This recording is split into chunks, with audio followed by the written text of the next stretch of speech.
আসসালামু আলাইকুম, আমি মোহাম্মদ নুরুদ্দিন ইসলাম। আশা করি আপনারা যে যেখানে আছেন অনেক অনেক ভালো আছেন। তো বন্ধুরা, আপনারা হয়তো ইতিমধ্যে জেনে গেছেন ওয়ানপ্লাস এবার তাদের মিড বাজার সেগমেন্টে আরো একটি দুর্দান্ত স্মার্টফোন লঞ্চ করে দিয়েছে।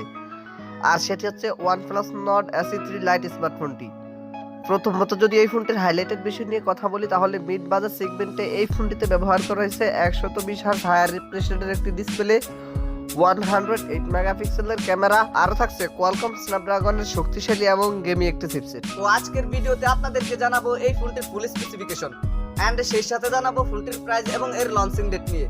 আর ভিডিওটি কন্টিনিউ করলে আপনারা আরো জানতে পারবেন বাজেট রেঞ্জে ফোনটিকে আমাদের জন্য ভ্যালু ফর মানি প্রোভাইড করছে নাকি এই বাজেটে মার্কেটে আরো কোনো সেরা স্মার্টফোন বর্তমানে আছে। এই সকল প্রশ্নগুলোর উত্তর থাকবে আজকের এই ভিডিওতে, সুতরাং আমি আশা করবো আপনারা ভিডিওটি স্কিপ না করে পুরো ভিডিওটি মনোযোগ সহকারে দেখবেন। তো চলুন কথা না বাড়িয়ে মূল ভিডিওতে যাওয়া যাক। ফার্স্ট অফ অল যদি ফোনটির ডিজাইন অ্যান্ড এর বিল্ড কোয়ালিটি নিয়ে কথা বলি, তাহলে ওয়ানপ্লাস নট SE3 লাইট এই স্মার্টফোনটির পেছনে ব্যবহার করা হয়েছে গ্লাস অ্যান্ড প্লাস্টিকের একটি সম্মিলিত ব্যাক প্যানেল।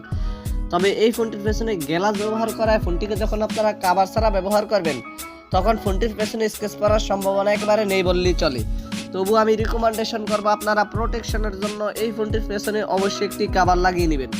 আর এই ফোনটির থিকনেস করা হয়েছে 8.3 মিলিমিটার এবং ফোনটির ওয়েট করা হয়েছে 195 গ্রাম। তবে এই ফোনটিতে একটু প্রিমিয়াম লেভেলের ম্যাটেরিয়ালস ব্যবহার করায় ফোনটির ওয়েট কিছুটা বেশি হয়ে গিয়েছে। বাজার সেগমেন্টে ফোনটির ওয়েট আরও কিছুটা কম হওয়া দরকার ছিল। ফোনটির রিয়ার প্যানেল আসলে আপনারা একটি ক্যামেরা বাম্পারের মধ্যে পেয়ে যাবেন ট্রিপল ক্যামেরা সেটআপ। একই সাথে ফোনটির ফ্রন্ট পার্টে আসলে ফুল ভিউ ডিসপ্লের মাঝখানে থাকছে একটি পাঞ্চুল কাট আউট ক্যামেরা। এই ফোনটিকে আপনারা ফার্স্ট টাইম লাইট ক্রোমেটিক গ্রে এই দুইটি কালারই পেয়ে যাবেন। তো ফোনটির ডিজাইন নিয়ে বলতে গেলে পার্সোনালি এই ফোনটির ডিজাইন আমার কাছে অনেক ভালো লেগেছে। আপনাদের কাছে ফোনটির ডিজাইন কেমন লেগেছে কমেন্ট করে অবশ্যই জানাবেন।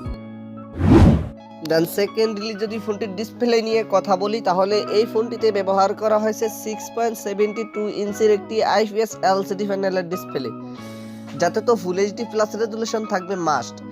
আর এই ফোনটিতে IPS LCD প্যানেলের ডিসপ্লে ব্যবহার করা সত্ত্বেও এতে কিন্তু ব্যবহার করেছে 120 হার্জের হায়ার রিফ্রেশ রেট। আর ফোনটির এই ডিসপ্লেটিতে 120 হার্জের হায়ার রিফ্রেশ রেট ব্যবহার করায় গেমিং এর সময় ফোনটির ডিসপ্লে থেকে আপনারা একটি স্মুথ লেভেলের পারফরম্যান্স পেয়ে যাবেন। তবে এই রকম বাজেট সেগমেন্টের একটি ফোন থেকে আমরা কখনোই IPS LCD প্যানেল আশা করতে পারি না। বাজেট সেগমেন্টে এই ফোনটিতে অন্ততপক্ষে একটি অ্যামোলেড প্যানেল ব্যবহার করা অতীব জরুরি ছিল। আর এই ডিসপ্লেটিতে পিক ব্রাইটনেস হিসেবে ব্যবহার করেছে 680 নিটসের পিক ব্রাইটনেস। ফোনটিতে 680 নিটসের পিক ব্রাইটনেস ব্যবহার করায় ফোনটিকে আপনারা লো লাইটে ইজিলি ব্যবহার করতে পারবেন, কিন্তু সানলাইটে ব্যবহার করার সময় ফোনটির ডিসপ্লে থেকে কিছুটা আলোর ঘাটতি ফেস করতে হবে। আর প্রোটেকশনের জন্য এই ডিসপ্লেটিতে ব্যবহার করেছে কর্নিং গরিল্লা গ্লাসের প্রোটেকশন এবং এই ডিসপ্লেটিতে থাকছে 391 PPI ডেনসিটি। ফোনটির ডিসপ্লে নিয়ে আমার আর কোনো কথা বলার নেই। আপনাদের যদি ফোনটির ডিসপ্লে নিয়ে কোনো কথা বলার অথবা জানার থাকে তাহলে কমেন্ট বক্সে লিখতে পারেন। এবারে যদি ফোনটির ক্যামেরা সেকশন নিয়ে কথা বলি, আমি ভিডিওর শুরুতেই বলে দিয়েছি এই ফোনটির রিয়ার প্যানেলে ব্যবহার করা হয়েছে ট্রিপল ক্যামেরা সেটআপ, যার মেইন সেন্সরটি হচ্ছে 108 মেগাপিক্সেলের। সেকেন্ডারিতে থাকছে 2 মেগাপিক্সেলের একটি ম্যাক্রো ক্যামেরা এবং তারই সাথে থার্ডে থাকছে 2 মেগাপিক্সেলের আরও একটি ডেপথ সেন্সর ক্যামেরা। তবে ফোনটির রিয়ার ক্যামেরা সেকশনে থাকছে না কোনো ধরনের আল্ট্রা ওয়াইড সেন্সর। তবে এরকম বাজেট সেগমেন্টের একটি ফোন অন্ততপক্ষে 2 মেগাপিক্সেল অথবা 8 মেগাপিক্সেলের আল্ট্রা ওয়াইড সেন্সর ব্যবহার করা অতি জরুরি ছিল। ফোনটির রিয়ার ক্যামেরা দিয়ে আপনারা কেবলমাত্র 1080p 30fps রেজুলেশন অর্থাৎ ফুল HD প্লাস রেজুলেশনে ভিডিও শুট করতে পারছেন। আর এই ফোনটির সেলফিতে আসলে থাকছে 16 মেগাপিক্সেলের একটি ওয়াইড ক্যামেরা। ফোনটির সেলফি ক্যামেরা দিয়েও আপনারা সর্বোচ্চ ভিডিও শুট করতে পারছেন 1080p 30fps রেজুলেশনে। তবে আমার মনে হয় ওয়ানপ্লাস তাদের এই জায়গায় এইরকম বাজার সেগমেন্টে ক্যামেরা পারফরমেন্স আর একটু ভালো ব্যবহার করা দরকার ছিল। ফোনটির রিয়ার প্যানেলের 108 মেগাপিক্সেলের লেন্সটি দেখে আমি যতটাই খুশি হয়েছি, এর চেয়েও বেশি আপসেট হয়েছি এটি দেখে যে ফোনটির রিয়ার প্যানেলে কোনো ধরনের আল্ট্রা ওয়াইড সেন্সর ব্যবহার করা হয়নি। ফোনটির পারফরমেন্স নিয়ে কথা বলতে গেলে এই ফোনটিতে রান করবে oxygen OS 13.1 based on Android 13। আর চিপসেট হিসেবে ফোনটিতে ব্যবহার করা হয়েছে কোয়ালকম স্ন্যাপড্রাগন 695 5G। বরাবরের মতো আপনারা সকলেই জানেন এই চিপসেটটি কিন্তু যথেষ্ট পাওয়ারফুল এবং গেমিং একটি চিপসেট। ফোনটিতে এই চিপসেটটি ব্যবহার করার ফলে এই ফোনটি দিয়ে আপনারা মোটামুটি একটি ভালো মানের গেমিং পারফরমেন্স পেয়ে যাবেন। আর এই চিপসেটটি হচ্ছে 6 ন্যানোমিটার আর্কিটেকচারে বিল্ড করা একটি অক্টাকোর চিপসেট এবং জিপিইউ হিসেবে ফোনটিতে ব্যবহার করা হয়েছে Adreno 619। বরাবরের মতো এই জিপিইউটি কিন্তু অনেক পাওয়ারফুল একটি জিপিইউ, যার ফলে এই ফোনটি থেকে আপনারা একটি স্টেবল পারফরমেন্স পেয়ে যাবেন। ফোনটিকে আপনারা 8128 অ্যান্ড 8256 এই দুইটি ভেরিয়েন্টই পেয়ে যাবেন। আর স্টোরেজ টাইপ হিসেবে এই ফোনটিতে ব্যবহার করা হয়েছে UFS 2.2, তবে ফোনটিতে একটু UFS 3.1 স্টোরেজ ক্যাটাগরি ব্যবহার করা হলে ফোনটির স্টোরেজ ক্যাটাগরি আমাদের জন্য বাজেট রেঞ্জে মারাত্মক কিছু অফার করতো। আর এই ফোনটিকে আপনারা দুইটি সিম কার্ডের পাশাপাশি একটি ম্যাক্রো জিগা স্লট ইজিলি ব্যবহার করতে পারবেন। ফোনটির ব্যাটারি অ্যান্ড এর চার্জার নিয়ে কথা বলতে গেলে এই ফোনটিতে ব্যবহার করা হয়েছে 5000 মিলিঅ্যাম্পের একটি সুবিশাল মাপের ব্যাটারি, যাতে পাওয়ারের জন্য ব্যবহার করেছে 67 ওয়াটের একটি ফাস্ট চার্জার।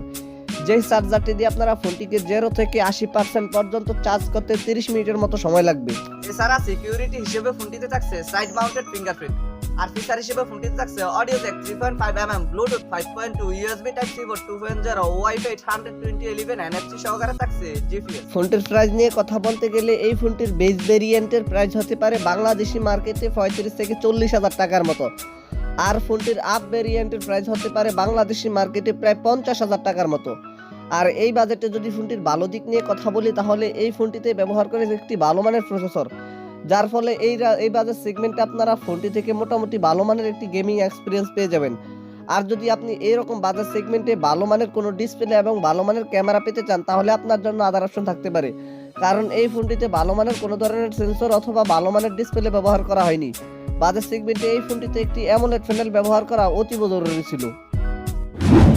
সো এই ছিল আমাদের আজকের ভিডিও। আশা করি আপনাদেরকে এই ফোনটি সম্পর্কে মোটামুটি একটি ভালো ধারণা দিতে পেরেছি।